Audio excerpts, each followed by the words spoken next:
வணக்கம். நான் உங்க டெகிஷனர். இப்போ என்னன்னு பார்த்தீங்கன்னா ரொம்ப பிரபலமாக போச்சு. என்னன்னா நம்ம ஒருத்தவங்க வீடியோ போட்டிருக்காங்க. இந்த அல்கர் வந்து குத்தமா அப்படின்னு சொல்லிட்டு டிஎம்கே ஒரு தொண்டர் ஒரு லேடி அவங்க தொண்டர் டிஎம்கேல சரிங்களா ஒரு வீடியோ காமிச்சு அவங்க போன்ல இருந்து இந்த போட்டோ போட பாருங்க. இவங்க டிஎம்கே போட்டோவை அவ்வளோ கிளியரா இவ்வளோ பெருசா போட்டவங்க அந்த போன்ல ஸ்கிரீன்ஷாட் எடுத்து இந்த போட்டோவை அவங்க காமிக்கிற வீடியோவை போட்டோவா ஏன் பெருசு பண்ணி போட முடியாது? ஏன்னா அது உண்மை இல்லை. அதனாலதான் இவங்க போனை காமிச்சு இப்படி காமிக்கிறாங்க. ஏங்க இப்படி காமிச்சா என்னங்க தெரியும்? அந்த எவ்வளவு ஜூம் பண்ணாலும் தெரியாதுங்க. போட்டோவை ஜூம் பண்றதுக்கு நீங்க காமிக்கிற வீடியோ அப்படின்னு சொல்லிடுறீங்க. நான் என்ன சொல்றேன், ஏன் வந்து விஜய் அந்த இடத்துல நிக்கல, தப்பு விஜய் தான், அரெஸ்ட் பண்ணுங்க அப்படின்னு சொல்ற ஆளு கண்ணீர் விட்டதுக்கு காரணம்னா ஏன் வந்து விஷச்சாராயம் குடிச்ச இடத்துக்கு போயன்னு கேக்குறான். இங்கேயா வந்தேன்னு கேட்கல, யாருதுன்னு கேட்கல. அந்த இடத்துக்கு பல தற்கொலைகள் ஏன் வரக்கூடாதா, வந்த தப்புன்னு கேட்கலங்க. அத்தனை பேருமே அந்த விஷச்சாராயம் குடிச்ச இடத்துக்கு தான் போலன்னு சொல்லியிருக்காங்க. உடனே மேனிபுலேட் பண்ணி ஏன் இங்க வந்தான்னு கேக்குறீங்க? தமிழ்நாடு வெற்றி கழகத்தோட சப்போர்ட் பண்ற ஆளுங்களாகட்டும் தொண்டர்களாகட்டும் அப்படின்னா தற்கூறிங்களே இங்க வந்தன்னு கேட்கல, விஷச்சாராயம் குடிச்சு இறந்தவங்களுக்கு ஏன் போலன்னு கேக்குறாங்க. தெலுங்கு ஏன் வந்தன்னு ஒரு ஆள் கூட கேட்கல. நல்லா புரிஞ்சுக்கோங்க. அதே மாதிரி இந்த தற்கொலை இந்த இப்படி காமிச்சு இப்ப தெரியுதாங்க. நான் இப்ப எடுக்கிற வீடியோல இது மாதிரி நான் வந்து அதே போட்டோவை காமிக்கிறேன். போட்டோவை பெருசு பண்ணி போடுறேன். இந்த பாருங்க, இந்த செந்தில் பாலாஜியும் அன்பில் மகேஷ் கட்டி பிடிச்சி அழுகுறாங்கல்ல. யாரு? அன்பில் மகேஷ். அவர் போட்டோ இவ்வளவு பெருசா விலாவரியா பெருசா போட்ட ஆளுங்களுக்கு வெறும் போனை காமிச்சு தற்கொலை காமிக்கிற இடத்துக்கு என்னங்க போய் இதுல தெரியலையா போயின்னு பொது ஜனங்கள் கும்பிட்டு நல்லா புரிஞ்சுக்கோங்க.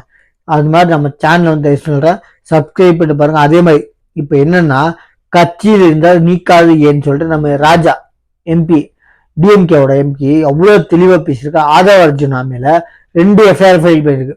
ஒண்ணு இந்த கூட்ட நெரிசல் காரணம்னு சொல்லிட்டு ஒண்ணு சரிங்களா. 2வது எஃப்ஐஆர் சும்மா இருந்தா உருப்படி ஆகாது, போராட்டம் பண்ணாதான் தமிழ்நாட்டை முன்னாடி கொண்டு வர முடியும்னு சொல்லிட்டு ஒரு பதிவை போட்டு அழிச்சாரு. அது ஆதவ அர்ஜுனா. அவர் வந்து கட்சி யாரும் போய் போராடுங்கன்னு சொல்ல, போராடினா என்ன தப்புன்னு கேட்டாரு சரிங்களா. அது தப்புன்னு சொல்லிட்டு அவர் மேலேயும் 2வது எஃப்ஐஆர் ஃபைல் எழுதி வச்சுக்கோங்க. எலெக்ஷன் வரதுக்குள்ள 6 எஃப்ஐஆர் விழுகும். யார் மேல? கட்சி யார் மேல இருக்கும்? மொத்தம் டிவிகே தொண்டர்கள் மேல இல்ல பிரதிநிதிகள் மேல விஜய் மேல இருக்கும். நான் உழுன்னு சொல்ல, உழுவலாம். ஏன்னா 6 மாசம் இருக்கு. மாசத்துக்கு 1 நாள் இவங்க பண்ணுவாங்க கண்டிப்பா. ஏன்னா பேரே இல்லாத சுப்ரீம் கோர்ட் சொல்லியிருக்காங்க எந்த ஸ்டேட்ல இருக்கோ எந்த தெருல இருக்கோ ஒரு போஸ்டர் ஓட்டினாங்கன்னா அதோட போஸ்டர் யார் ஓட்டினாங்கன்னு பேர் இருக்கணும்னு இருக்காங்க. அப்போ டிஎம்கே சொல்றவங்க சட்டத்தை மதிக்கிறவங்க, நீதி கோர்ட் என்ன சொல்றாங்களோ அது கேட்கறவங்கன்னா சுப்ரீம் கோர்ட் சொல்லியிருக்காங்க ஒரு போஸ்டர் ஓட்டிங்கன்னா அவங்களோட பேர் அதுல இருக்கணும் அப்படின்னு சொன்னா பேரே இல்லாம தமிழ்நாடு வெற்றி கழகத்தை மாணவப்படுத்த மாதிரி அரெஸ்ட் பண்ணுங்க, விஜய் அரெஸ்ட் பண்ணுங்க, மாணவகம் படுத்துற மாதிரி பல வீட்டுல போஸ்டர் ஓட்டி இருக்காங்க. கை மூலமா ஒட்டினவங்க பிடிச்சிருக்காங்க. அவங்க ஒட்டினவங்க வீடியோ எடுத்து யார் நாங்க சம்பளத்துக்காக விட்டுறோம்னா அவங்க விட்டாங்க. யாரு விட்ட சொன்னதுன்னு கேட்கும்போது செந்தில் பாலாஜியோட பிஏ பேரை சொல்றாங்க சரிங்களா.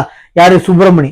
அப்போ அவர் மேல எஃப்ஐஆர் ஆகட்டும், இல்ல பேர் தெரியாத நபர்கள் சொல்லி எஃப்ஐஆர் போட்டீங்களா, அத எஃப்ஐஆர் போட்டிருந்தீங்கன்னா ஏன் பத்திரிகை நண்பர்கள் கொடுத்து நாங்க போட்டிருக்கோம், நாங்க இன்வெஸ்டிகேட் பண்றோம்னு சொல்ல.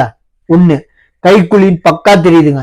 நீங்க போட்டிருக்கலாம், போடலன்னு சொல்றேன். போட்டிருந்தா ஏன் பத்திரிகை நண்பர்கள் கூப்பிட்டு போட்டிருக்கோம் அப்படின்னு சொல்ல. அந்த வீடியோவில் எடுக்கிறவங்க விட்டுருங்கன்னு சொல்றாரு போலீஸ். அப்போ கைக்குலின்னு பக்கா தெரியுது. இன்னொன்னு பல பேரு இந்த கட்சி அந்த கோர்ட்ல நடக்கிற விஷயம் சொல்றேன்.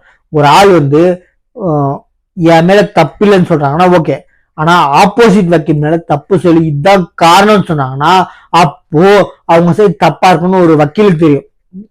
வக்கீலுங்களுக்கு நல்லா தெரியும், வாதத்தை முன்வைக்கலாம். ஆனா ஆப்போசிட் சைடு எப்ப தப்புன்னு சொல்றாங்களோ அவங்க மேல தப்பு இருக்குன்னு ப்ரூஃப் இருக்குன்னு ஒரு நம்பிக்கை வக்கீலுங்களுக்கு. அதாவது ஓ சைடு வாதத்தை வை, ஆப்போசிட் சைடு தப்பு அதனால என்னை விட்டுருன்னு சொன்னா அப்போ உன் மேல தப்பு இருக்கு. யார் அப்படி சொல்றாங்களோ அவங்க மேல தப்பு இருக்கு. இப்போ யாருன்னா நம்ம மாம்பழ சின்னம் இவர் வந்து ராமதாஸ் வந்து அவ்வளவு ஆஸ்கர் அவார்டு அளவுக்கு நடிக்கிறான்னு சொல்றாரு. யார? நம்ம அன்பில் மகேஷ். அதுக்கு அன்பில் மகேஷ் எதிர்ப்பா எங்க சொந்த அப்பாவே இவர் மதிக்க தெரியல, இவர் பேச்செல்லாம் கேட்க முடியாதுன்னு சொல்றாரு. இவர் அவர் மேல அன்புமணி ராமதாஸ் மேல குற்ற வைக்கிறதுனால ஒரு வக்கீலா கோர்ட்ல என்ன நடக்குதோ அதை வச்சு சொல்ற, என் மேல தப்பு இல்லைன்னு சொல்றதுக்கு உன் மேல உரிமை இருக்கு. நீ எப்ப என் மேல தப்பு சொல்லு, நீ அதெல்லாம் நான் கண்டுக்க மாட்டேன்னு சொல்ற, பக்கா தப்புன்னு போவாது.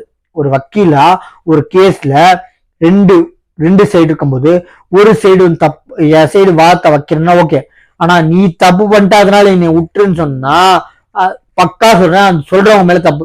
அன்பில் மகேஷ் என்ன சொல்றாரு, இவர் அப்பாவே மதிக்க தெரியல, இவர் சொல்றதெல்லாம் கேட்காதீங்க அப்படின்னு சொன்னீங்கன்னா, அப்ப ஓ சைடு கூட்டுறத வச்சிருக்க நீ இல்லைன்னு சொல்லு, அதுக்கு உனக்கு உரிமை இருக்கு. ஆனா அவர் தப்பு செஞ்சுட்டாரு அப்படின்னு சொல்லி கேவலமான ஒரு அரசியல் நடத்துறது தெரியுமா? எங்க எந்த இடத்துல நியாயம்? நான் வந்து பொதுவாக சொல்றேன், கோர்ட்ல என்ன நடக்கிறத சொல்றேன். ஒரு வக்கீலுக்கு என்ன, வக்கீல் காட்டு கத்துறான், நான் அவனே வேணும்னு சொல்றேன், ஏன்னா வக்கீலுக்கு தெரியும். ஒரு வக்கீல் அவனே வேணும்னு சொன்னா நாங்க கோர்ட்ல மட்டும்தான் ரொம்ப டிக்னிட்டியா ஆப்போசிட் சைட் கவுன்சில் ரொம்ப மரியாதை பேசுமே தவிர வெளில வந்து அவன் வந்து என்னை வந்து அவனேன்னு சொன்னாலும் பரவாயில்ல, நான் வந்து அவனேன்னு சொன்னாலும் ரொம்ப அண்ணன் தம்பி மாதிரி பழகுவோம். யாரு ஒரு லேடிஸை பேசும்போது அவளே இல்லை பேசினாலும் தப்பா நினைச்சுக்க மாட்டாங்க வக்கீல. என்னன்னா ஒரு கோர்ட்டுக்குள்ள மட்டும்தான், ஒரு கோர்ட்டுக்கு வரம்ப மீறி பேசாம ரொம்ப நாகரிகமா பேசுவோம். ஆனா இப்போ கோர்ட்டுக்கு வெளியே ஒரு வக்கீலு காட்டு கத்துறாரு சரிங்களா, அப்ப அவர் மேல ஃபைல் பண்ண முடியுமா? சத்தியம் முடியாது. ஏன்னா அவர் பக்கா தெளிவோட பேசுறாரு. என்ன சொல்றாரு, எப்படிங்க ஆக்சுவலி இந்த என்ன சொல்றாருன்னா, இந்த கவர்மெண்ட் பாதுகாப்பு கொடுக்கலன்ற மட்டும்தான் காரணம் அப்படின்றாரு. இவர் டிவிக்கோட தொண்டர் சரிங்களா, இருந்தாலும் அவர் வக்கீலுங்க, கருப்பு கோட்டு போட்டிருக்காரு, காட்டு கத்துறாரு. என்னது, தமிழ்நாடு வெற்றி கழகம் ஒருத்தோட வக்கீல்னு சொல்லி பேசுறாரு. என்ன ஒரு காரணம்? நீங்க வந்து கைக்குலியா போயிட்டு இருக்கீங்க டிஎம்கேக்கு, என்ன ஒரு காரணம்? நீங்க சப்போர்ட் ஏன் கொடுக்கல அப்படின்றாரு. பாதுகாப்பு நீங்க கொடுத்துருக்கணும், தப்பு உங்களது. அப்போ அவ்வளவு காட்டு கத்துறோம், அவரு பொய் பிரச்சாரம் பண்ணன்னு சொல்லிட்டு அவர் மேல எஃப்ஐஆர் போட்டு உங்களால அரெஸ்ட் பண்ண முடியுமா? முடியாது. நம்ம சேனல் விஷயம் சொல்றேன், எப்ப எதுக்காக இந்த வீடியோனா, ஒருத்தவங்க குற்றம் சொல்றாங்கன்னா அந்த குற்றம் தப்பு என் மேல இல்லைன்னு சொல்லுங்க. அவர் மேல நீங்களாம் சொல்ற குற்றமா அப்படின்னு சொல்றதுக்கு, அவர் மேலே குற்றம் வைக்கிறதுக்கு எந்த காரணத்துக்கும் நீங்க தான் குற்றம்னு ப்ரூஃப், ஒரு உண்மைத்தன்மைய நீங்களே ப்ரூவ் பண்ற மாதிரி. இது ஒரு வக்கீலுக்கு நல்லா தெரியும், எந்த வக்கீலாளர்களும் தெரியுங்க.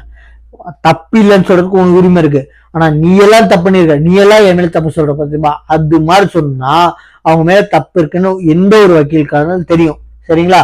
அதை வச்சு சொல்றேன், நம்ம சேனல் வந்து சப்ஸ்கிரைப் பண்ணி பாருங்க. தேங்க்யூ. இதுல இன்னொரு அமைச்சர் வந்து தேம்பி அழுகுறாரு. அவருக்கு ஆஸ்கர் விருது வந்து சீக்கிரமா வழங்கணும்னு நான் ஆஸ்கர் நிறுவனத்தை நான் கேட்டுக்கிறேன். நான் கள்ளக்குறிச்சியில 68 பேர் இறந்தாங்க கள்ளச்சாராயம் குடிச்சு. அப்போ அங்க முதலமைச்சரும் போல எந்த அமைச்சரும் போல யாரும் அங்க கண்ணீர் வடிக்கல. இங்க முதலமைச்சர் 3:30 மணிக்கு ராத்திரியில வர்றார், ஸ்பெஷல் பிளைட்ல வர்றார். 3:30 மணிக்கு வந்து போஸ்ட்மார்ட்டம் பொதுவா காலையில தான் பண்ணுவாங்க, பகல்ல தான் பண்ணுவாங்க. அவர் வரதுக்கு முன்பு கிட்டத்தட்ட 30 பேருடைய போஸ்ட்மார்ட்டம் அவசரமா நடந்திருக்கு. இதுல இன்னொரு அமைச்சர் வந்து தேம்பி அழுகுறாரு. அவருக்கு ஆஸ்கர் விருது வந்து சீக்கிரமா வழங்கணும்னு நான் ஆஸ்கர் நிறுவனத்தை நான் கேட்டுக்கிறேன். நான் ஒரு துயர சம்பவத்தை வச்சுக்கிட்டு இவங்க அரசியல் செய்து கொண்டிருக்கின்றார்கள். இதெல்லாம் மக்கள் பேச ஆரம்பிச்சுட்டாங்க, மக்களுக்கு தெரியும். மக்களை வந்து ஒரு நாள் ஏமாத்தலாம், 2 நாள் ஏமாத்தலாம், ஆனா எப்பவுமே ஏமாத்திட்டு இருக்க முடியாது.